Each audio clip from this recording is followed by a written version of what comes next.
بسم اللہ الرحمن الرحیم، اللہ کے نام سے شروع کرتا ہوں جو بڑا مہربان نہایت رحم کرنے والا ہے۔ دوستو، آپ نے Pakistani ex prime minister Imran Khan کو بے حد سنا ہوگا جب انہوں نے مولانا رومی کی مثالیں دیا کرتے تھے۔ جب وہ ہر وقت مولانا رومی کی بات کیا کرتے ہیں تو مولانا رومی ہیں کون، اس کے بارے میں جانتے ہیں۔ جلال الدین رومی ایک بہت عظیم صوفی بزرگ تھے۔ انہوں نے 13ویں صدی کے آغاز میں جنم لیا تھا۔ رومی کی مثنوی فلسفیانہ سوچ سے بھری ہوئی تھی۔ ایک مرتبہ رومی کی ملاقات شمس تبریز سے ہوئی۔ انہوں نے رومی سے پوچھا، علم حاصل کرنے یا سیکھنے اور عبادت کرنے کا کیا مقصد ہے؟ رومی نے جواب دیا، یہ شریعت اور اس کے اصولوں کو جاننا ہے۔ شمس تبریز نے جواب دیا کہ نہیں، مقصد وہ کچھ حاصل کرنا ہے جو جاننے کے لائق ہے۔ اس کے بعد انہوں نے یہ شعر پڑھا، علم کے مقابلے میں جہالت بہتر ہے، جو تمہیں وہ کچھ رکھتی ہے جو کچھ تم تھے۔ رومی بے حد حیران ہوئے۔ شمس تبریز کی بات ان کے دل کو لگی، اور شمس تبریز کی محبت میں رہتے ہوئے رومی نے یہ محسوس کیا کہ انہیں زمین و آسمان کے بھیدوں پر اپنی گرفت مضبوط کرنی چاہیے، اور روحانی روشنی کے ذریعے حصول مقصد ممکن تھا۔ اگرچہ رومی ایک کامیاب اتالیق تھے اور ان کے گرد ان کے پیروکار اور شاگردوں کا ایک ہجوم رہتا تھا، اور ان میں سے بہت سے افراد مفکرین اور صوفیہ کرام، اب وہ رومی بذات خود شمس تبریزی کے شاگرد بن چکے تھے۔ مثنوی رومی عظیم ترین صوفیانہ نظموں کا ایک مجموعہ ہے جس نے اسلامی دنیا کے ادب پر انگنت اثرات مرتب کیے ہیں۔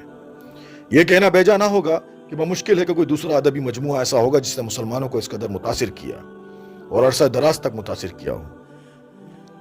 دانشورانہ اور ادبی حلقے گزشتہ 6 برسوں سے مثنوی سے تحریک حاصل کر رہے ہیں، اور ایک بیش قیمت ادبی مجموعہ ثابت ہوئی ہے یہ۔ جلال الدین محمد رومی نے 1207 میں بعد از مسیح بلخ میں جنم لیا تھا اور اناطولیہ یعنی روم میں مقیم ہوئے تھے۔ رومی کے والد بہاؤالدین ولید ایک قابل ذکر صوفی اور عالم دین کے ماہر تھے۔ منگولوں کے خطرے کے پیش نظر جن کی پیش قدمی جاری تھی، بہاؤالدین ولید نے اپنے آبائی قصبے کو خیرباد کہہ دیا تھا۔ ان کی فیملی بھی ان کے ہمراہ تھی، اور انہوں نے نیشا پور میں فرید الدین عطار سے ملاقات کی، جنہوں نے جلال الدین کو اپنی دعاؤں سے نوازا۔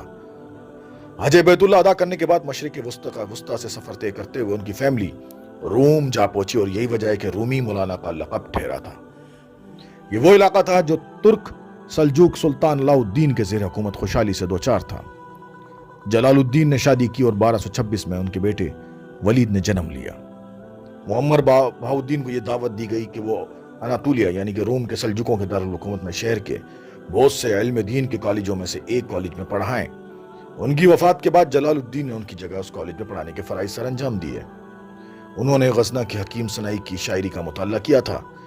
اس شاعری میں صوفیانہ ہدایت پیش کی گئی تھی۔ علاء الدین کی وفات کے بعد 1236 میں جب منگولوں نے روم پر حملہ کیا، تب اندرونی صورتحال بے حد خراب ہو چکی تھی۔ مصائب کے اس دور میں جلال الدین ایک تجربے سے دوچار ہوئے تھے جس نے انہیں صوفی شاعر میں تبدیل کر دیا تھا۔ رومی کی زندگی میں فیصلہ کن لمحہ 30 نومبر 1244 عیسوی کو آیا، جب ان کی ملاقات ایک جہاں گرد درویش تبریز کے شمس الدین سے ہوئی۔ وہ ان کی شخصیت سے بے حد متاثر ہوئے۔ دونوں صوفی حضرات کئی دن اور ہفتے اکٹھے گزارتے تھے، اور اس دوران کچھ نہ کھاتے پیتے تھے اور نہ ہی انہیں دیگر جسمانی ضروریات محسوس ہوتی تھیں۔ ان کی گفتگو جلال الدین کو صوفیانہ محبت کی گہرائیوں میں لے گئی۔ کچھ دیر بعد شمس تبریزی غائب ہو چکے تھے۔ غالباً رومی کے کسی رشتہ دار نے حسد کی بنا پر انہیں ہلاک کر دیا تھا، اور ان کی جدائی میں مولانا رومی ایک شاعر کے روپ میں داخل ہو گئے تھے جو ان کی محبت کے گیت گاتے تھے۔ مولانا رومی سے بڑھ کر کوئی بھی صوفی شاعر مشرق کے مسلمانوں اور مغرب کے عیسائیوں پر اثر انداز نہ ہوا تھا۔ ان کے فارسی کاموں سے اسلامی صوفیانہ سوچ کا اظہار ہوتا تھا، اور ان کی طویل صوفیانہ نظم مثنوی روحانی شاعری کو 15ویں صدی کے عظیم شاعر جامی نے فارسی زبان میں قرآن قرار دیا تھا۔ ان کی مثنوی نے مسلم صوفیانہ سوچ اور ادب کو بے حد متاثر کیا۔ مولانا جلال الدین رومی کی تحریروں کو 2 امتیازی حصوں میں تقسیم کیا جا سکتا ہے۔ منطقی شاعری جس نے شمس تبریزی کے ساتھ ملاقات کے نتیجے میں جنم لیا، اور وہ دیوان شمس تبریز کہلائی، اور اس میں 6000 سے زائد اشعار ہیں، اور نصیحت آموز مثنوی جس میں تقریباً 26,000 اشعار ہیں۔ دیوان شمس تبریز ایک قابل ذکر ادب کا ایک حصہ ہے۔ اس میں مصنف کے روحانی تجربات براہ راست شاعری کے ذریعے پیش کیے گئے ہیں۔ شاعری ایک ایسا صوفیانہ زندگی کا اظہار کرتی ہے جس کے تحت ہر ایک قاری اپنے دل پسند آئیڈیاز اور احساسات کو تلاش کر سکتا ہے۔ مثنوی صوفیانہ روایات کا ایک سرچشمہ ہے، اور اس سے خدا کی محبت کے تجربے کی عکاسی ہوتی ہے۔ مولانا روم کے کام کا موضوع ہمیشہ محبت ہی رہا ہے۔